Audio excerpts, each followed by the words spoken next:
the man who wanted to change the world.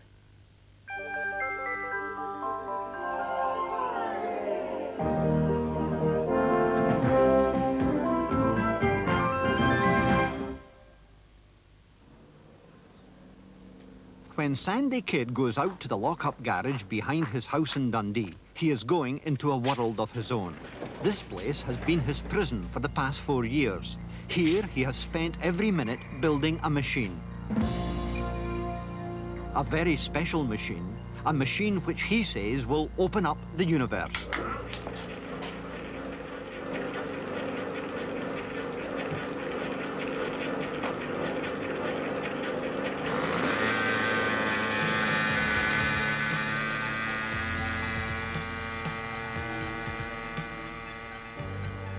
What I really wanted to do, I suppose, was to create the means of powering a flying saucer, that somehow I could put a machine together, using gyros, in which all our energy could be properly harnessed to produce a lifting force, or thrust, which would be capable of driving some sort of craft through space.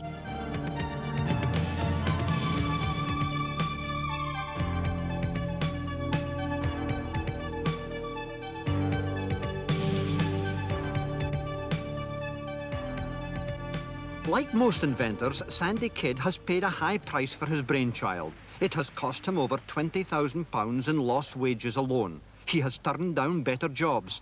He has cut himself off from his family. Well, I got so carried away with the thing that I just couldn't help myself. Looking back on it, I don't know how I really was able to subject my family to such sacrifice and hardship. When I was courting Sandy, we used to go to the library when we went out. My girlfriend and her boyfriend, they always went to the dancing, the pictures, but Sandy always ended up in the library. This is where we spent most of the time reading up books on science fiction. He just wasn't like a normal person. He never was. He has what it takes to make an inventor. The French word ingénieur, from which the word engineer is derived, means an ingenious one. And Sandy is ingenious. The ingenuity referred to by Professor Laithwaite is built into this machine.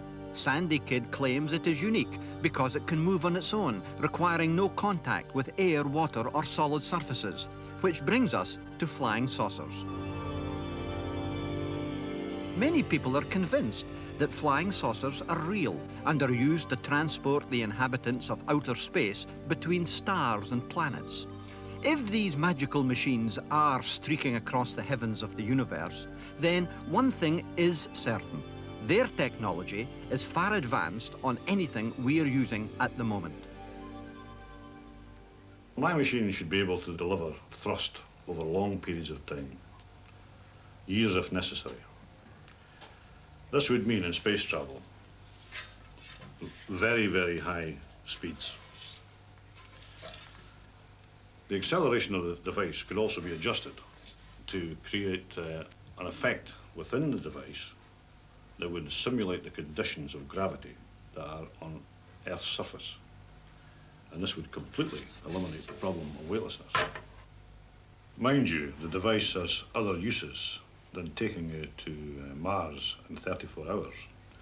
As it says in the patent papers, it is envisaged that the device has application on land, in or underwater, and in space, which means it can be used to power submarines and ships. Might even have the flying motor car. His obsession with this dream sustained him through the years of hardship and sacrifice which it took to turn his idea into reality. He became almost a stranger to his grandchildren, but his wife Janet had learned early on she would have to live with someone who had an inventive mind. He was always talking about space things, science books, Einstein, Asimov, all this type of thing. I wasn't really interested at that time. I've had to live with it so long that it's just grown on me, sort of thing. Having married a man obsessed with travel and space, Janet Kidd and her family found themselves seeing less and less of Sandy as he fell under the spell of gyroscopes.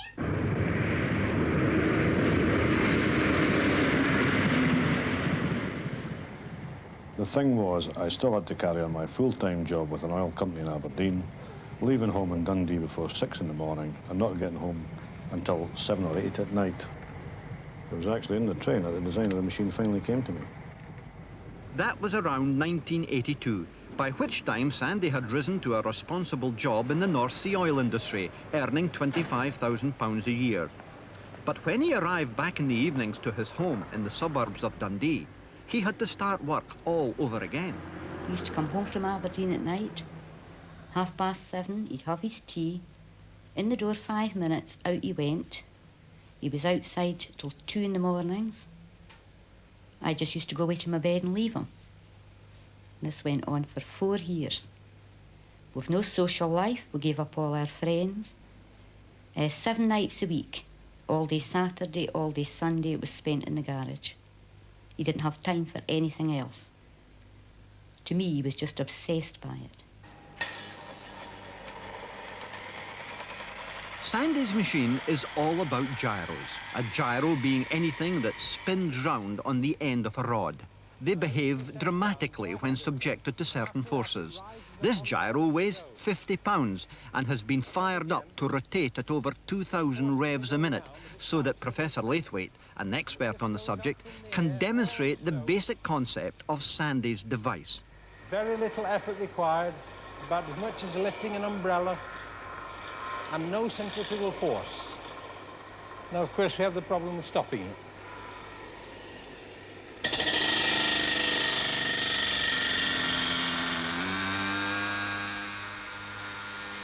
Professor Laithwaite studied Sandy's machine at the Imperial College of Science and Technology in London. Although known as an international authority on electrical engineering, the professor's know-how in gyroscopes has always led him to believe in the concept of a machine like this, a device based on gyroscopes which could produce a genuine lifting force. When he saw Sandy's invention create such an effect, congratulations were in order. That is fantastic. There can't be any doubt. I mean, there you go, there's a whole object that goes up. By whatever means, it goes up. Is he the first person to have done this? No. Others have done it, and inevitably have modified their machines to try and make them better, stopped them from working, and they've never been able to recreate the original machine. I've had several like this. So how does Sandy Kidd stand then? Well, he didn't make the mistake of meddling with his first machine. He kept it, so that when he made a second machine that didn't work, he said, what's the difference between this and my first machine? It's only the first machine made better. Then he realised he'd lost some of the flexibility through the rather loose engineering of the first machine, and was able to see what it was that was making it go. So then he's been able to make a better machine, knowing what it is that makes it go. It was while serving as an RAF technician on Vulcan bombers in the early 60s that Sandy first became aware of the frightening energy a gyro can store up during rotation. One day, he had to remove a gyro from the navigation system of the aircraft. I was walking backwards down a ladder, carrying it. Unknown to me, it was still running in its box. And the thing not much bigger than this. And as I reached the bottom of the ladder and turned round, the gyro reacted really violently and threw me on my back. I was really surprised at how much energy contained in a thing about this size. I'll never forget that experience. 10 years later, in 1974, when back in Civvy Street as a development engineer, he watched Professor Laithwaite demonstrate the powers of gyroscopes during a television lecture. What he saw that evening convinced him that somehow he could build a machine to harness a gyro's energy and put it to good use. In deciding on the basic design of the machine, I knew I had to somehow mount 2 gyros within a structure at a critical angle, and by subjecting them to certain forces through rotation and movement, produce a lifting force through the action of the gyros. The whole machine is designed to spin round like a top, When this happens, the gyroscopes want to fly off the end of their axles because they are being subjected to what is called centrifugal force. With the gyros themselves being driven at a very high speed in a certain direction, they react to the centrifugal force by swiveling upwards and taking the machine with them. Because of its design, it is only able to rise 2 inches off the bench, but the machine is capable of climbing to any height you want. The machine produces a thrust equal to 10 or 12 ounces, but the device itself weighs 7 pounds. To calculate this lift, therefore, Sandy devised a counterweight system consisting of a piece of string attached to the top of the machine, threaded round 2 overhead pulleys, then tied to an old vise loaded with 4-inch nails.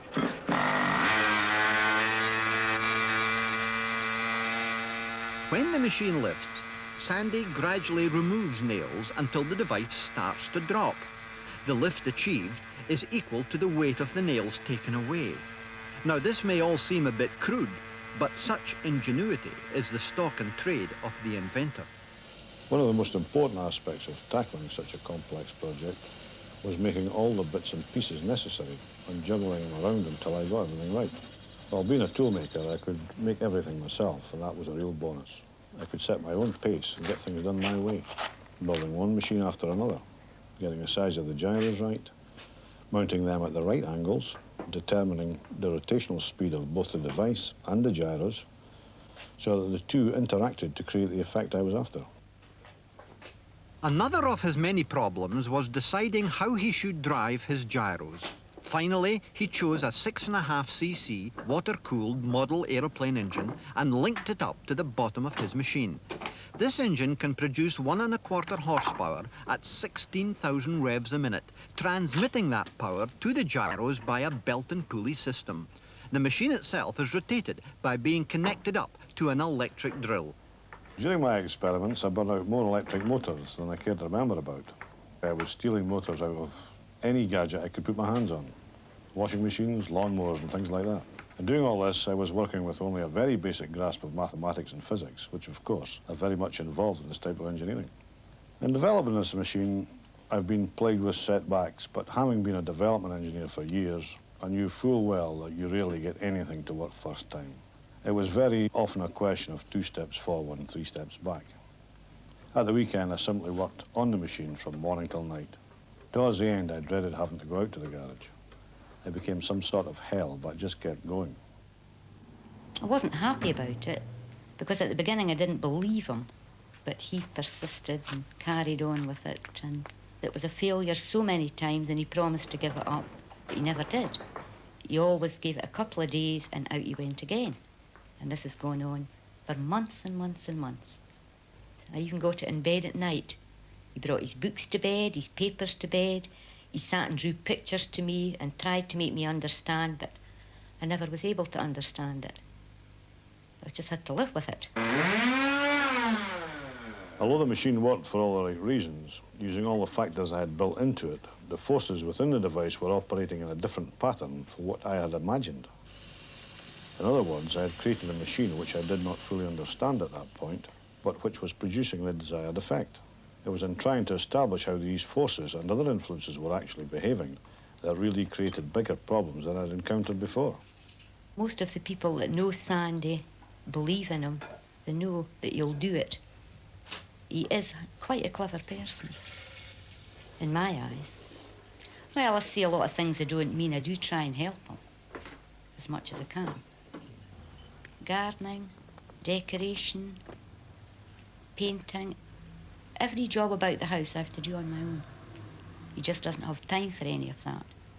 He's too engrossed in his shed with his machine to do any of the things around the house. I've gone out and left him on his own. I've packed my bags quite a few times and been going to leave, but always came back. During the cold winter months, it became a nightmare. All my family and social obligations went by the board, but the loneliness of working on my own and solitary confinement was the worst part of it all.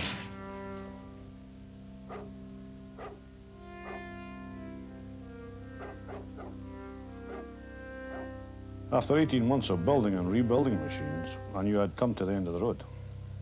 If it didn't work now, I knew I had nowhere else to turn. I'll never forget that night.